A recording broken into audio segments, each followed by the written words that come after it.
Usa ka pagtuo, usa ka tingog, usa ka katawhan.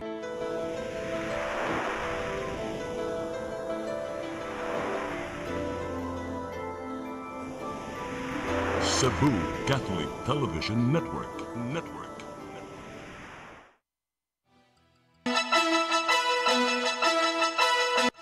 Uluhan sa mga balita sa Sayre 47.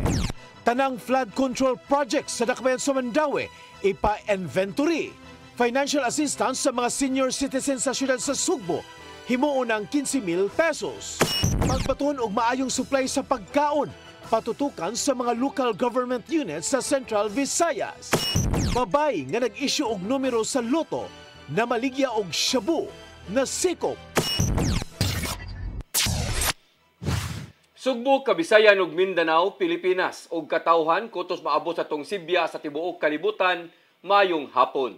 Live kita karon sa CCTN Channel 47 ug kini ang tulumanon sa nag-unang kasayuran nga angay natong masayran. Ako si Dennis Tabar. Tulumanon sa patas ng mga balita o opinyon. Ako si Danica Cabales. Kini ang Sayre 47.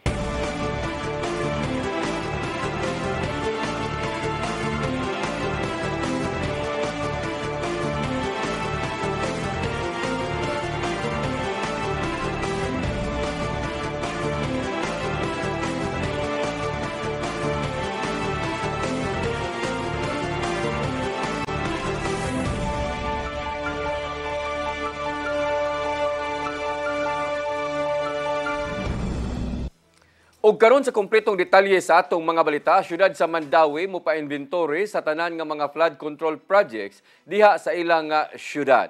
Kini aron ma-assist kung asa na ang ilang plano sa pagsulbad sa problema sa baha. Ang kasayuran ihatod ni Mary Rose Sagarino. Sa dato sa Department of Public Works and Highway 6 District, moabot sa 51 ka mga flood control projects ang ilang napatuman sa syudad sa Mandaue gikan tuig 2022 hangtod tuig 2025.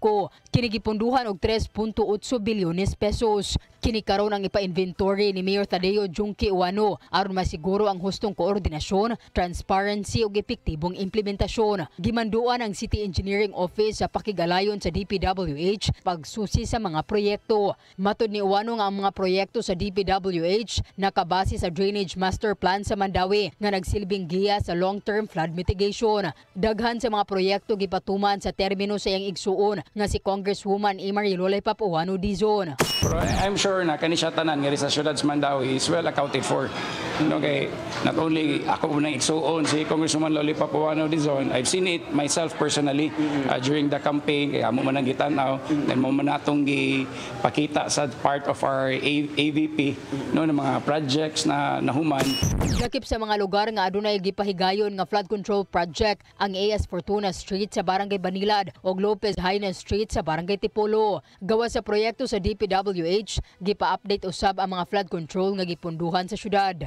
What I said before, kung tagaliog, tagatuhod na lang, pero at least passable. Mora mo sa natong gisaad, continuous improvement diri sa atong syudad sa Mandaue. Kay isun na kayo mosaad tag wala na gyud nya naa di ay ang expectation sa tao taas. Nakigalayon usab ang Mandaue sa syudad sa Sugbo, pinaagi sa Beyond Borders Initiative tungod kay downstream man ang Mandaue, diin sagad sa baha gikan sa bukirang bahin sa Cebu City. Mary Rose Sagarino, CCTN News. Kapitolyo nagsugod na sa pag-livestream sa mga bidding process sa tanang mga suppliers o contractors nga interesadong moabag sa mga proyekto. Subay kini sa nahimong pasalig ni Gobernador Pamela Baricuatro nga mao ang transparency sa paggobyerno. Ang kasayuran hatod ni Gian Navarro. Ning simanahalang gisugda na sa kagamhanan sa probinsya sa Sugbo ang live streaming sa bidding process ngadto sa tanang mga interesadong suppliers o contractors. Gipakita sa unang Facebook live streaming sa Bids and Awards Committee ang opening of bids alang sa pipila ka mga programa sa probinsya.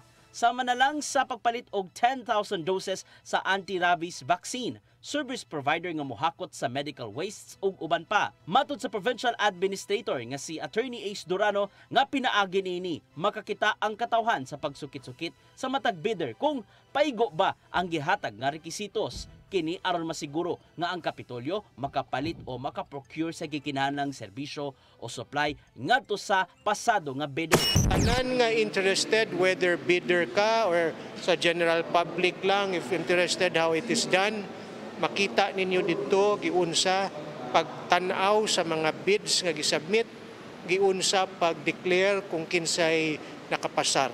Tungkol sa Executive Order No. 37 ni Gobernador Pamela Baricuatro, makasubay ang publiko sa real-time nga kalambuan sa bidding process alang sa matag proyekto o programa. Sa higayong qualified na ang bidder, ipaubos sila sa post-bidding conference aron subayon kung asa i-award among kontrata o transaksyon.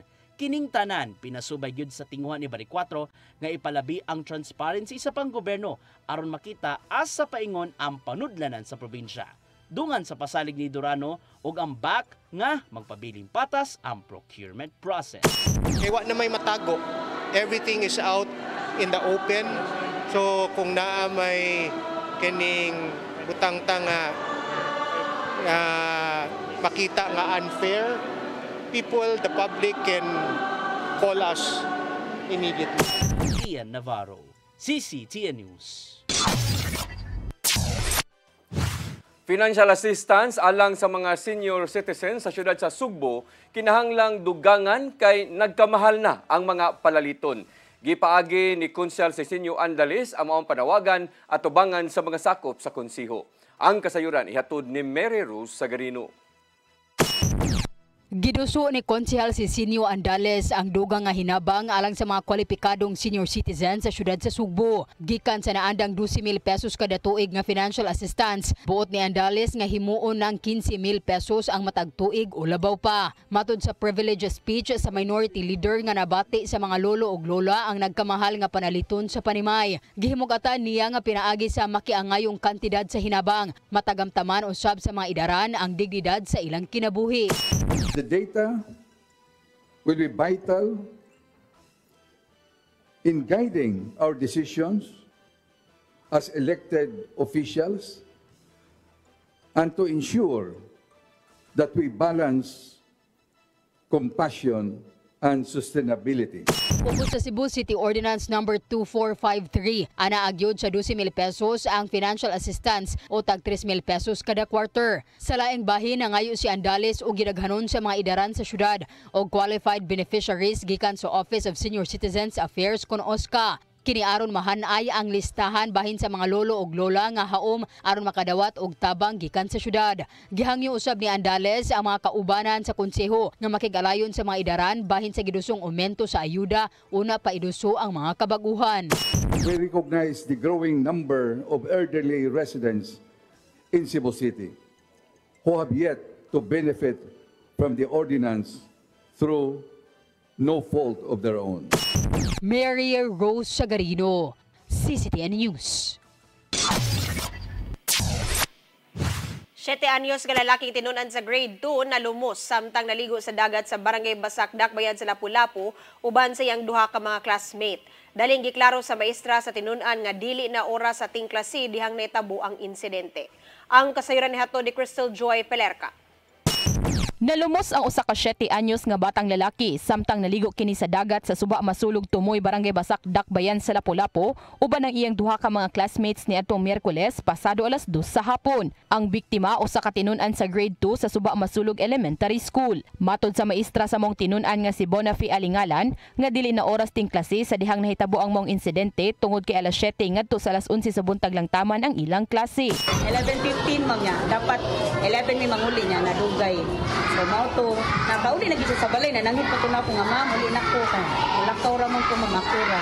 Samtang nibutyag ang inahan sa biktima nga si Mary Jane Apa nga pasado alas 12:30 sa mong adlaw nananghid ang iyang anak nga mulakaw aron nga magduwa og basketball.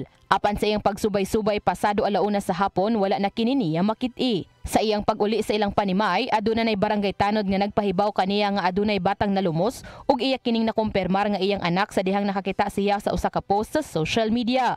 Gikatahong ang tulo nga mag-classmates nagkasinabot nga maligo sa mong lugar ug naatlan nga taob na sa dihang sila nangaligo. Suma pa sa inahan sa biktima nga ang iyang anak nibutyag kaniya nga giduso siya sa iyang kauban. Apan sa dihang nahinabi sa mga sakop sa media ang duha ka mga kuyog nga classmates, sigon pa nila nga niambak ang biktima. Dugang ni Apa nga dili makamao sa paglangoy ang iyang anak ug distansya ang ilang panimay sa dapit kung asa nahitabo ang insidente. Usa sa mga kuyog nga classmate sa biktima nagpuyo ra sa mong dapit, maong sa dihang nabantayan niyang wa na motunga ang iyang classmate, dali siyang nangayo og tabang sa iyang amahan nga si Rosel Pansoy nga mo'y nakasalbar sa bata. Moto ko siyang gisaom, pero meron akong saom, wala ko siya makuha. Wala ko makiti, bagay nilundag naman siya. Pag ikaduhan akong saom, nasundulan ko si Santiil. Ano ko, nabalik ko saom. Ako na siyang gikuha nga ang bata, nagkuha na, wala na pamuot ba? Sa kasamtangan, nagpaalim pa sa tambalanan ang 7 anyos ug padayon pa siyang giobserbaran tungod kay daghan ang iyang nainom nga hugaw nga tubig dagat. Human sa insidente, sigon pa ni alingalan nga ang usa sa mga kuyog nga classmate sa biktima wa pa makaeskwela tungod kay gihilantan. Samtang ang usa ka kuyog niini karong adlaw lang nibalik sa pag-eskwela. Crystal Joy Felerca, CCTN News. 12 ka mga batanon nga nangulata sa 21 anyos nga PWD sa barangay Calamba nga nakuha og video gipatawag sa barangay alang sa dialogo uban sa kapulisan ug sa Department of Social Welfare and Services. Kini aron dili na masubli pa ang mao nga insidente. Ang kasayuran ihatod ni Arnold Bustamante. Human nag-viral sa social media ang pagpangulata nga gihimo sa 12 ka mga minor sa usa ka 21 anyos nga person with disability sa barangay Calamba sa siyudad sa Sugbo.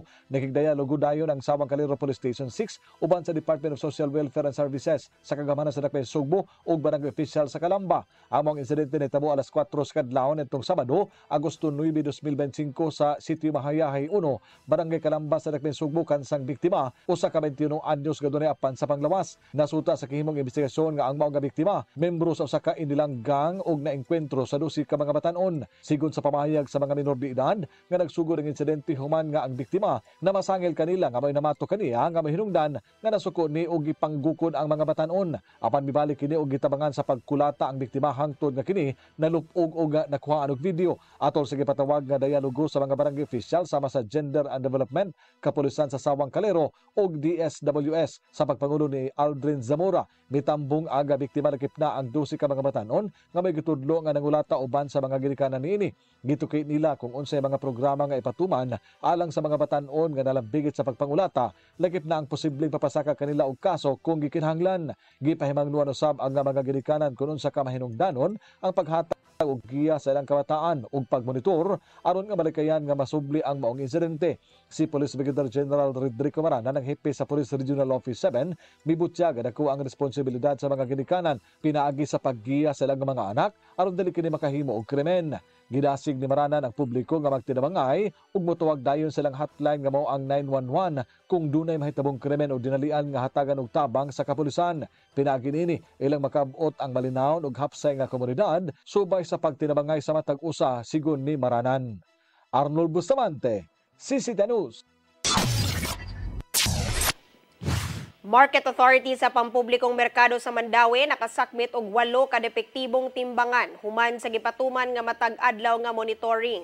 Matag semana na usab nga gipatuman ang pagpanglimpyo sa wet section. Ang kasiran hatod ni Mary Rose Sagarino. Nagpadayon ang matag adlaw nga monitoring sa Mandaue Market Authority sa mga timbangan sa pampublikong merkado. Ang strikto nga pagpatuman gisugdan kapin 2 ka semana human sa paglingkod ni Attorney Athena Salas Duran isip Market Administrator. Matud ni ini nga moabot na sa 8 ka mga depektibong timbangan ang ilang nasakmit sa nagkadaiyang seksyon sa merkado. Hinuon matud niya nga sa kasamtangan wala pa sila gipahamtang nga silot paghatag og higayon sa mga tendero sa pag-adjust sa bagong palisiya. So there are mga vendors nga na ay tampered or uncalibrated or kanang naitikas sa ilang mga weighing scales at mo gyud na i-confiscate.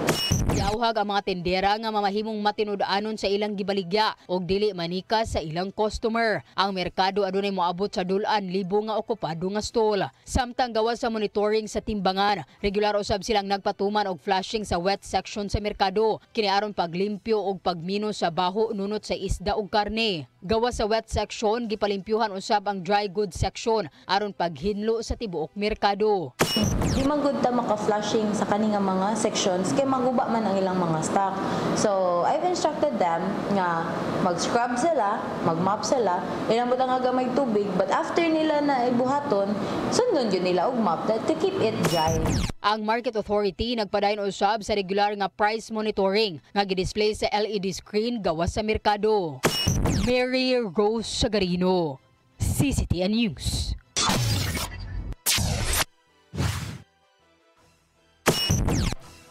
Mosunod, pagbaton og maayong supply sa pagkaon, patutukan sa mga local government units sa Central Visayas. Kana og daghan pa mga balita sa pagbalik sa Sayre 47.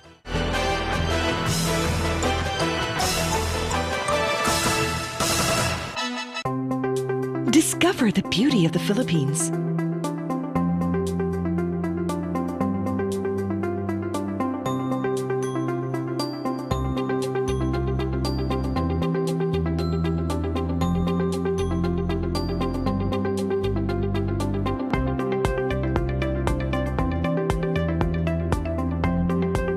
With Philippine Airlines, the country's flag carrier.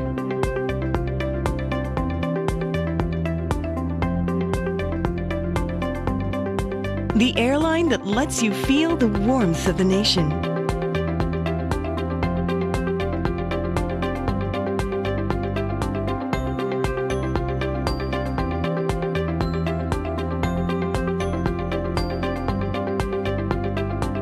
Mabuhay!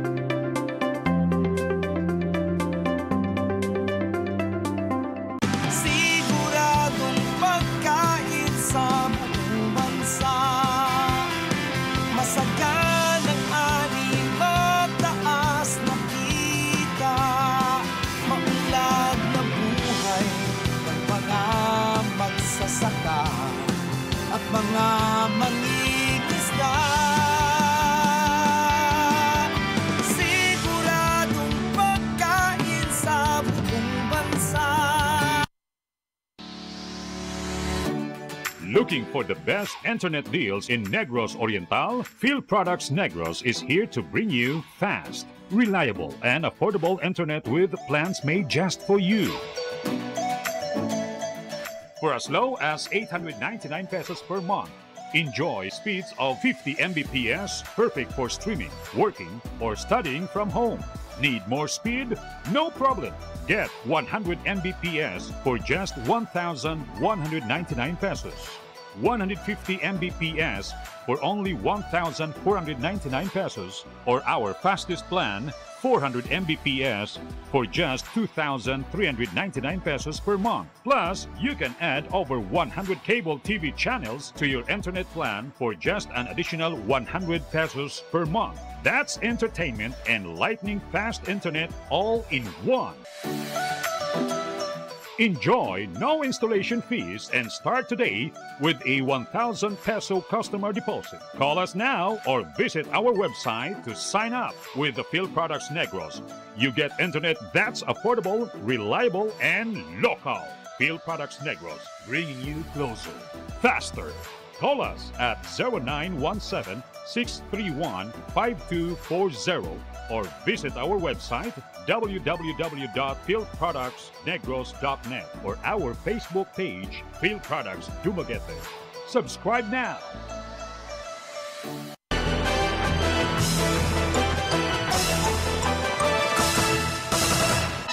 Balik sa atong mga balita, National Nutrition Council 7 nanawagan sa mga local government units sa Central Visayas nga hatagan og prioridad ang pagbaton og maayong supply sa pagkaon. Kini aron makaangkon ang matag pamilya og sakto nga nutrisyon. Ang kasayuran ihatod ni Gian Navarro.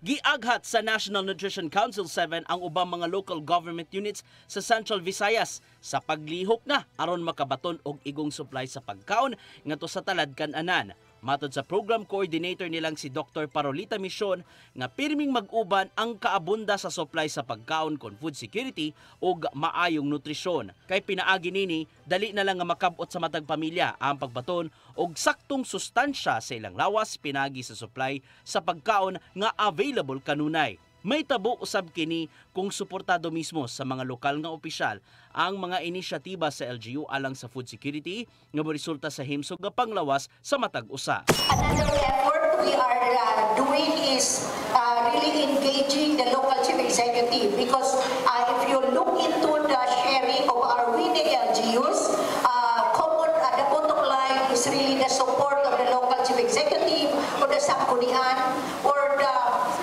both the executive and the legislative body of the LGU.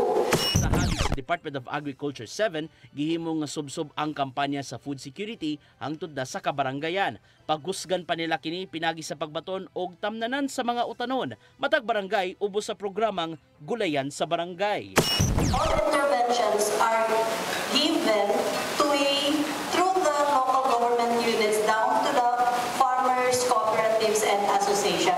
Karong adlaw giila sa NNC7 ang pipila ka mga LGU sa rehiyon nga nakahatag og dakong tampo alang sa maayong nutrisyon sa ilang komunidad. Gipanghinaut nila nga pinaagi sa pag-ila. Sundon usab sa ubang mga lokal nga kagamhanan ang mga nasugdan aron usab sila magmalampuson kung kahimsog ang hisgutan. Samtang gitataw sa kanhi Agriculture Secretary ug Special Advisor for Food Security nga si Manny Piñol ang relasyon tali sa food security ug saktong nutrisyon atol sa Regional Nutrition Congress. Gihanay pa nila ang gidusong framework alang sa 5-year food security plan sa probinsya sa Sugbo diin magtinabangay ang pribadong sektor, gobyerno ug mga mag-uuma. Padayon pa ang ilang pagkuha og mahinungdanong datos. Una pa nila iduso nga kang Gobernador Pamela Baricuatro. Because what we would like to do here is to identify kung unsang produkto ang makuha sa unsang lungsod and how that would contribute to the food security program of Cebu. Ian Navarro, CCTN News. Gisita sa Environment Management Bureau sa Department of Environment and Natural Resources 7 ang developer sa gitukod nga high-rise resort sa lungsod sa Santa Fe, probinsya sa Sugbo. Tungod kini sa nahimong kalapasan sa giisyong Environmental Compliance Certificate, din milapas sa gitugtang gitas-on sa building. Kutob lang sa 3 ka andana ang Dastria nga resort, apaniabot hinuon kini og 11 ka andana. Nabalaka si Gobernador Pamela Baricuatro kay nakahatag kini og kabalaka sa mga residente sa Bantayan Island. Apan gimug-atan sa developer sa Dastria nga lehitimo ang ilang operasyon ug wala sila gihimong kalapasan. Bohol Governor Erico Aris Aumentado igo lang gibadlong sa ombudsman sa kaso sa resort nga gitukod sud sa Chocolate Hills. Giandam hinuon nila ang pag-apilar sa giatubang nga reklamo. Ang kasayuran ihatod ni Gian Navarro. Gikumpirmar ni Bohol Governor Erico Aris Aumentado nga igo lang siyang gibadlong sa ombudsman human sa kontrobersyal nga pagtukod sa resort nga nimutang sa tungang bahin sa Chocolate Hills. Sa gipagawas nga resolusyon sa ombudsman sa miaging adlaw, apil si Aumentado sa 11 ka mga local officials sa Bohol ug sa Department of Agriculture 7 ang gipahamtangan na lang og reprimand aron dili na masubli. Matod sa desisyong giluwatan niadtong Marso, absent silang Aumentado sa diyang gituki sa Protected Area Management Board ang pag-uyon sa Captain's Peak sa lungsod sa Sagbayan alang sa pagpatukod niini. Kinibisan og protektado ang entero Chocolate Hills sa lalawigan sa Bohol sa mga balaod sa manalang sa NIPAS isip protected area. May numdumang gikasuhan sila og kalapasan sa Anti-Graft and Corrupt Practices Act nitong 2024 kuyog amakan ni gobernador ug uban pa nga mga respondents nga apil sa PAMBI. Gipahimangnuan hinuon sila sa mong anti-graft court nga mag-atubang sila og mas bugat nga silot kung sublion pa nila ang maong binuhatan. Matod sa gipadalang pamahayag ni Aumentado nga moduso sila og motion for reconsideration sa ombudsman aron barugan nga wala siya nakalapas sa bisan unsang balaod. Nagmalaumon hinuon ang gobernador nga tukion pagbalik sa mong korte ang naisgutang kaso arong hingpit ng malimpyuhan ang ilang pangalan. Sa laing bahin, gitangtang nasa serbisyo ang 11 ka mga sakop sa DNR7 ug uban pa mga sakop sa Technical Working Group sa PAMBI niadtong 2018 hangtod 2022 tungod sa gross neglect of duty. Suspendido usab sud sa 2 ka buwan ang 22 ka mga barangay officials gikan sa lungsod sa Sagbayan ug Carmen. Samtang dismiss na ang kasong kriminal ug administratiba ngadto sa ubang mga miyembro sa PAMBI. Gian Navarro, CCTN News. Animal Bite Treatment Center sa Dakbayan sa Lapu-Lapu bukas sa tibuok semana. Kiniaron matubag ang panginahanglanon sa mga mapaakan og iro o iring o gihagop kini sa mga upunganon. Ang kasayuran hato ni Crystal Joy Felerca. Sugod ug mang adlaw, abli na tibuok semana ang Animal Bite Treatment Center sa Dakbayan sa Lapu-Lapu. Kini human gianunsyo ni Mayor Cindy King Chan nga abli na kini matag Sabado ug Domingo. Mato ni Mark Anthony Bautista, ang pangu sa Public Information Office, nga nadesisyonan sa mayor nga ablihan ang Animal Bite Treatment Center matag weekend aron nga dili na maghuwat og Lunes ang kadtong magpa-inject og anti-rabies. So to accommodate their problem bali kumbaga, so that's the reason why nga nag-suggest sila nga nag-suggest ang si Mayor Cindy kung possible ba siya nga dunay weekends nga duty kay para at least mabakunahan right there and then ang katong mga dunay need sa kaning vaccination sa kaning Animal Bite Treatment Center.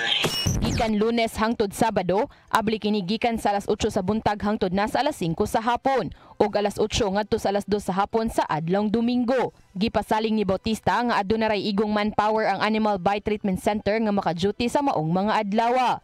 Usa sa nalipay sa mong kalambuan mao si Twin II Amuin, kinsa usa sa mga naglinya kaganihang buntag sa Animal Bite Treatment Center aron magpabakuna sa iyang anak sa ikaupat nga dose ni ini sa anti-rabies human mapaaki ang dungga ni ini og libod suroy nga iro ni adtong Hulyo 17. Para kaniya, usa kini ka maayong balita ilabi na para sa kadtong mga ginikanan nga adunay mga trabaho ug dili na kinahanglang mo absent.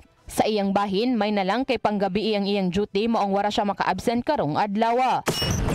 Kanang giingon nila sa bidis nga update re mas pabor ron kay sa Domingo bakante na mga trabante na o sa to mga anak mga inahan niya ari diri ba dili na sila makakuan hasol. Gibutyag ni Amuin nga wa siya nabayran sa pagpabakuna sa iyang anak tungod kay covered kini sa PhilHealth. Apan usa sa iyang panghinaot nga malibre na ang anti-rabies vaccine sa Dakbayan sa Lapu-Lapu tungod sa kamahal ni ini. Crystal Joy Felerca, CCTN News. Gi-promote na sa Bureau of Jail Management and Penology 7 ang 242 ka mga jail officers dinhi sa Central Visayas. Sagad sa maong mga opisyal ni saka na sa ilang ranggo gikan sa pagka-jail officer 2 hangtod na sa senior jail officer 4. Matod sa regional director nila ni Jail Chief Superintendent Luisito Munoz, nga resulta kini sa gipakitang kakugi o katakos sa pagpanerbisyo sa mga jail officers. Pinaagi sa ilang posisyon karon, mas madasig sila sa pagpadayon sa ilang dakong tulubagon ngadto sa mga piniriso. Mipasalig ang BJMP7 nga magpadayon sa ilang way puas nga pagpangalagad ingon man ang pagtagad sa tawhanong katungod. Nahimong malampuson ang paglusad sa pinakaunang festival sa duha ka mga barangay Langgo, Dakbayan sa Lapu-Lapu. Ang barangay Talima ni saulog sa ilang Biyahedor Festival. Samtang saang festival ang gi-celebrar sa barangay Tingo. Ang kasayuran hato ni Crystal Joy Felerca. Gilusad sa barangay Talima sa Olango Island ang pinakauna nilang Biyahedor Festival 2025 ni adtong Agosto 13. Kung diin aduna sila gipahigayon nga dance ritual showdown nga gisalmutan sa 5 ka mga contingents. Nahimong mananaog ang contingent number 3 nga mao ang grupo sa mga tisoy ug tisay sa San Roque proper nga mao usab ang nakalangkat sa Best in Choreography ug Best in Group Costume. First runner-up ang contingent number 5 nga mao ang malipayong Biyahedor sa Talima Sentro ug second runner-up ang tribo sa mga cute ug choice sa Candagso nga mausab ang nahimong champion sa street dancing. Samtang gikoronahan isip Biyahedor Festival Queen 2025 si Armana Feb Amit. Sa laing bahin ni adtong Agosto 10 usab, gilusad sa barangay Tingo ang ilang pinakaunang saang festival. Kung diin aduna usab sila gipahigayon nga dance ritual showdown o gisalmutan kini sa upat ka mga contingents. Nahimong mananaog sa ritual showdown ang tribo nagkahiusang mananayaw sa cluster 2 nga mao usab ang nahimong best in choreography, best in street dancing ug best in group costume. First runner-up ang kabatan-unang makugihilon sa Ville Bocalo, second runner-up ang gawas nung pundok mananayaw ibabaw sa Kalipay, ug third runner-up ang pundok sa nagkahiusang manaangay sa Bantigi. Samtang gikoronahan isip sa ang Festival Queen 2025 si Alia Isha Flores Amuin nga nanghakot usab og minor awards. Nahimong malampuson ang paglusad sa mga festivals ug nipakita sa tibuok suporta ang lokal nga kagamhanan pinanguluhan ni Mayor Cindy King Chan. Crystal Joy Felerca, CCTN News. Mosunod, babay nga nag-issue og numero sa loto na maligya og shabu na sikop. Kana og daghan pa mga balita sa pagbalik sa Sayre 47.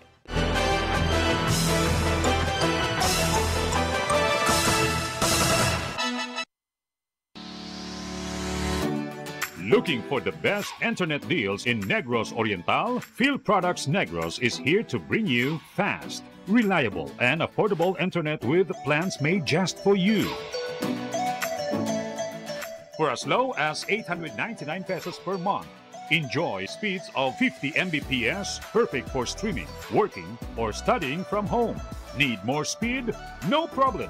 Get 100 Mbps for just 1,199 pesos. 150 Mbps for only 1,499 pesos, or our fastest plan, 400 Mbps for just 2,399 pesos per month. Plus, you can add over 100 cable TV channels to your internet plan for just an additional 100 pesos per month. That's entertainment and lightning fast internet all in one.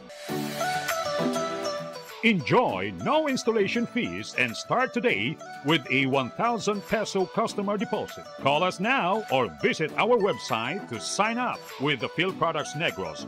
You get internet that's affordable, reliable, and local.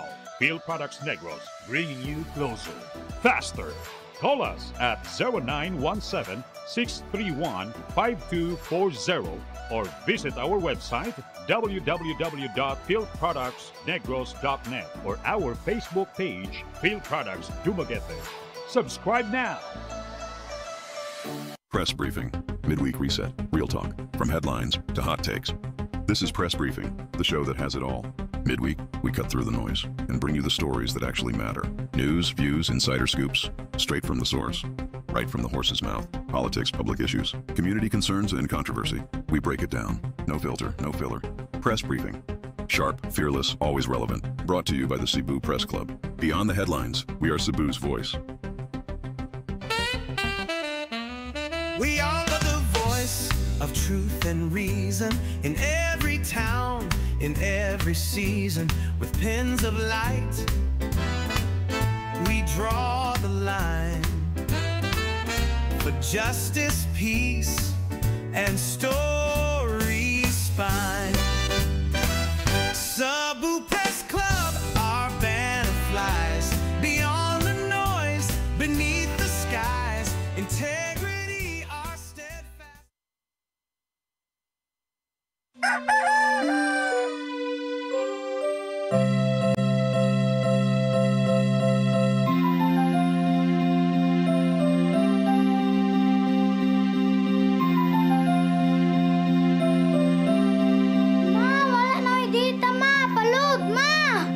Sorry ma'am, na-late ko. Nangita pa mong gusto para internet sa kong anak, ma'am. Ay, wala na yung problema. Pag-Sinisibu! Sinisibu, Sinisibu. For your internet connection. And for the signal of your cable TV. So fast and straight, the transmission to your home. Sinisibu. Sinisibu, Sinisibu. Offers you to have fiber optics. For your viewing experience, perfect and clear so far. So great and affordable for you to enjoy. Sinisibu. Sinisibu Television Network Incorporated offers fiber to the home broadband internet. bundled with fiber to the home, cable TV connection. Cine Cebu Television Network Incorporated, with its operation in Metro Cebu and the whole province of Cebu soon. And affordable for you to enjoy. Cine Cebu.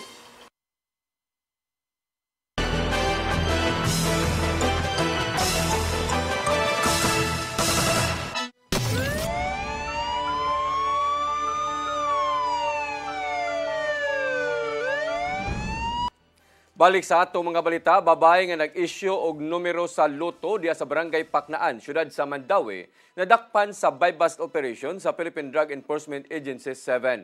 Mga customer giingong magpatuo nga mopatad og swertres apan di ay shabu ang paliton. Ang kasayuran ihatod ni Arnold Bustamante.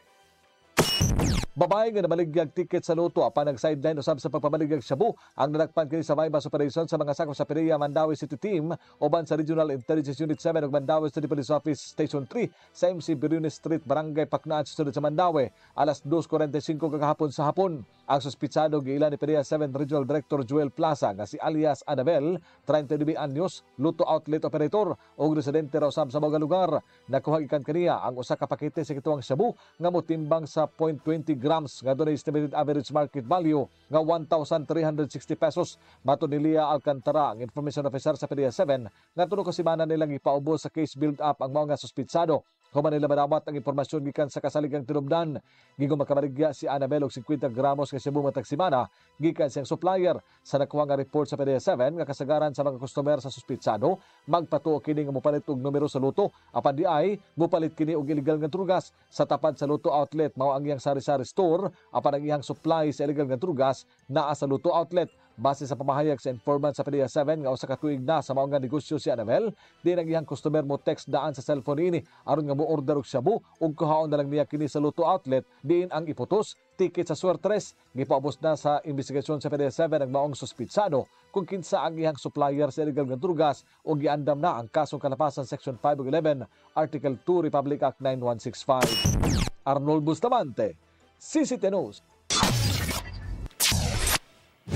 Moabot sa dulan 200 million pesos nga kantidad sa gituang shabu ang nasakmit sa Mandaue City Police Office gikan sa Enero hangtod sa Agosto. Sa kinatibuk-an moabot sa 1,036 ka anti-drug operations ang napahigayon sa buhatan ug kapin sa libo ka mga individual ang nasikop. Ang tanang nasakmit nga ilegal nga drugas gipasa ngadto sa crime laboratory o gischedule alang sa disposal sa Prosecutor's Office of Philippine Drug Enforcement Agency. Natino na usab ang sagad nga tinubdan sa drogas nga gikan sa Sugbo ug kasikbit nga rehiyon. Mato ni Lieutenant Colonel Mercy Villaro ang tigpamaba sa MCPO nga sagad sa mga nasakmit nga droga dili gikan sa Mandaue apan gideliver lang hilabi na nga agianan ang syudad. Padayon ng gihapon ang Mandaue City Police Office makipag-coordinate with the other units, operating units para sa tukod nga makuha na to. Because sa karon na ako magyapon din mga dagang gihapon mga names. Nadakpan sa Argao Municipal Police Station ang high-value individual nga sakop sa gun for hire o robbery group nga naglihok sa tibuok probinsya sa Sugbo ug ang iyang mga kauban. Kini atol sa pag-serve sa search warrant sa iyang panimay diha sa Barangay Apo, lungsod sa Argao. Nakuha gikan nila ni Eduardo Lazaga Carrion nga taga Apo Argao ug Jid Michael Montalia taga Bae Sibunga ang duha ka mga kalibre 45 nga pistola. Duha ka magazine ingon man shabu nga motimbang og 25 gramos. Si Carrion giilang nga sakop sa Ruel Gumis Gun for Hire nga grupo o robbery group nga naglihok sa probinsya sa Sugbo. Moabot sa 5.2 million pesos ang gibiling danyos human nasunog ang usa ka storage facility kagabi sa Barangay Pahinasan, Nicolas Dakbayan sa Sugbo. Daling gitubag sa kabomberohan ang alarma human kini nadawat pasado alas 6 sa gabi. Nagtinabangay ang mga sakop sa ubang fire unit sa dihang gisaka ngadto sa first alarm ang sunog. Hangtod nga napaw ang dakong kayo pagkalabay na sa usa ka oras. Gisusi na sa mga investigador kung unsa man ang hinungdan sa sunog sa maong storage facility nga gipanag-iya ni John Paul Go.